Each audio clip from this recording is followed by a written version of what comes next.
O primeiro infarto do miocárdio foi descrito pelo Dr. Herrick, na Inglaterra, em 1915. Não tinha infarto do miocárdio antes. Era uma coisa raríssima, muito rara. Muito rara. Para você ter uma ideia, em 1930, nos Estados Unidos, morreram 3 mil pessoas de infarto do miocárdio. Em 1960, morreram 300 mil. Só para você ter uma ideia como é que subiu. Não existia infarto. Essa doença não existia. Como não existia câncer. Aí você fala, o que trouxe o câncer, o que trouxe o infarto? Duas coisas, o açúcar e os óleos vegetais. O óleo vegetal é um problema muito sério. Em 1911, foi lançado nos Estados Unidos o Crisco, que foi o primeiro óleo vegetal no mercado. E eles começaram a falar mal dos óleos animais e introduziram o óleo vegetal. E aí os óleos vegetais dos animais foram saindo da jogada e os vegetais foram chegando. Só que um óleo vegetal, principalmente se ele é insaturado ou poliinsaturado, ele fica rançoso com 10 dias na gôndola do supermercado.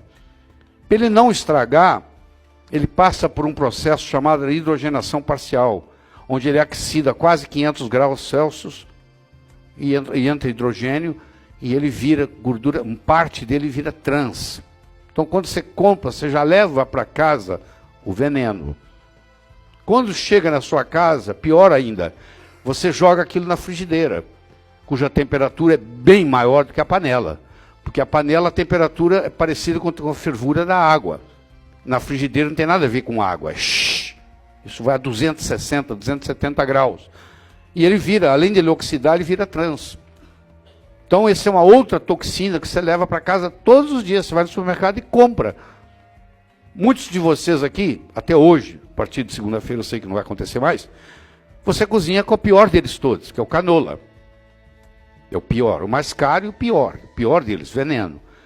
Você tem óleo de amendoim, você tem óleo de soja, você tem óleo de girassol, você não tem óleo de canola. Você tem óleo canola, não tem a preposição. Por que não tem a preposição? Porque não existe uma planta chamada canola. Canola é uma sigla. Canadian Oil Low Acid. Existe uma planta chamada couza, que o fazendeiro não deixa o animal comer porque ele morre de miocardiopatia. O inseto não ataca essa planta, porque ele não quer comer nenhum inseto quer passar perto. Ela era usada para lubrificante de automóvel, para lubrificante de máquina. E o governo canadense pegou essa couza, que tem um ácido chamado erústico, que quando cai na frigideira vira bracídico, e diminuiu ele de 5% para 1%. Por isso que chama Canadian Oil Low Acid. Só tem 1% de veneno ao invés de ter 5%. Água mole em pedra dura, tanto bate até que fura.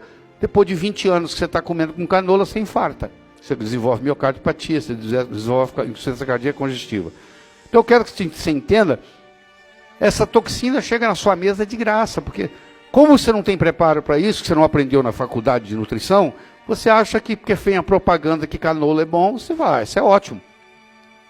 E não é um veneno. Então, você vai ver um dia que eles vão voltar a cozinhar com o que a sua avó cozinhava, que é banha de porco. Uma outra opção é o azeite de oliva, não para fritar, mas para cozinhar pode. E a terceira e a melhor das opções, que é o que eu uso na minha casa, é o óleo de coco. Porque o óleo de coco ele é saturado de cadeia média, capróico, cáprico e láurico. O ácido láurico, quando cai no estômago, ele junta uma molécula com a outra, vira uma coisa chamada monolaurina, que mata fungo, mata bactéria, mata vírus, mata parasita. Lugares, ilhas do Pacífico, onde predomina a culinária do coco, não existe AIDS, existe HIV. Mas o HIV não progride para AIDS. Nós vamos ter uma aula de 2 horas só sobre óleo de coco, vai chegar esse dia.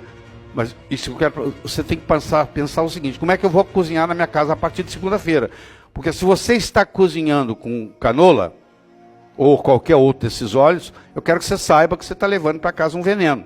E tem outro detalhe importante. A sua avó, ela cozinhava com banha de porco, e quando ela terminava, ela guardava na lata. Você podia reusar a banha de porco. O óleo vegetal, com exceção do de coco, você não pode reusar. Você tem que jogar fora. Você imagina o pasteleiro de feira, fritando pastel. Você acha que em cada fritura de pastel ele joga o óleo fora? Não. Aquele óleo está lá há 5 meses, ele só vai acrescentando. Então, se você quiser um bom veneno, é comer pastel de feira. Pode ser gostoso do jeito que for, mas não vai valer a pena, tá bom? Porque é muita toxina. Canola é a couza trabalhada pela engenharia genética. O óleo da couza é um lubrificante. Couza é derivado da família mostarda, veneno. Óleo de couza causa câncer de pulmão, está cheio na literatura. Couza é caro para plantar e colher. Insetos não atacam as plantações. O óleo canola pode causar perda da visão, doenças respiratórias, anemia, câncer e doenças cardíacas, pelo ácido terúcico, que quando cai na frigideira vira bracídico. E aqui está a melhor revisão que eu tenho, que é desde 1975, mostrando todos esses estragos. As gorduras saturadas, eu sei que é difícil você escutar isso, mas no próximo módulo nós vamos trabalhar nisso. As gorduras saturadas não são bandidas, elas são mocinhos. 53% do leite materno é gordura saturada. Vou falar de novo. 53% do leite materno é gordura saturada. O leite materno é o melhor alimento que tem no mundo, disparado. E não é à toa que eles têm 53% de ácido saturado.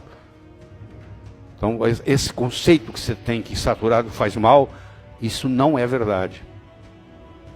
O segundo melhor alimento que existe chama-se ovo. Eu comi 3 no café da manhã, cozidos. Vou comer mais 3 quando eu chegar em casa, 6. É o que eu como por dia hoje, 6 ovos. Tá? As gorduras trans são antinutrientes. Antinutrientes. Você não tem ideia do que elas prejudicam no organismo. Você não tem ideia. E é difícil você comprar qualquer produto de óleo no supermercado que não tenha gordura trans. É praticamente impossível. Os radicais livres não fazem mal. O que faz mal é o excesso de radical livre. Não existe vida sem radical livre. Quando o radical livre está em excesso, porque a superoxidase, a glutationa peroxidase e a catalase não estão dando conta, você forma uma coisa chamada estresse oxidativo. Estresse oxidativo é prejudicial. Radical livre per se, não. O açúcar, a farinha de trigo, nós vamos ter aula sobre isso, o prejuízo que isso dá no corpo, tá? O sal, eu espero que você já tenha começado a mudar. Cloreto de sódio causa pressão alta. E é altamente deletério, porque para ficar branquinho daquele jeito tem a opção de bleaching lá, a opção de veneno. Sal integral é remédio. Eu desafio você a passar da sal integral para sua avó, que é hipertensa, e ela vai tirar a medicação, ela não vai precisar de medicação, porque a maioria das hipertensões é por deficiência de magnésio, e o sal integral tem muito magnésio, tem muito potássio, tem zinco, tem selênio.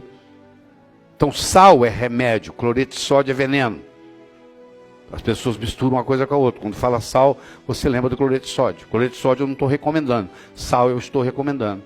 Tanto é que eu recomendo, na aula de água, que você vai ter comigo, você tomar 3 copos d'água 3 vezes por dia, são 9 copos, e para cada litro de água, você vai colocar uma colher de café de sal integral. Isso vai fazer uma diferença enorme na sua saúde. E a relação ômega 6 ômega 3, que era na época paleolítica, era 3:1, hoje se você ingere comidas fast food, chega a ser 40:1. Então praticamente todo mundo tem deficiência, uma certa deficiência de ômega 3. Então isso são chamados antinutrientes. Don't you sell anything without the dreaded trans fatty acid? Se o cara quer comprar alguma coisa que não tenha trans, a única coisa que eles acharam foi cigarro. Hoje você vai num lugar desses de conveniência, a única coisa que você acha sem trans é cigarro. Ao contrário, tudo tem. Tá? O cupcake. Esse cupcake, para ele ficar desse jeito e durar, ele tem trans.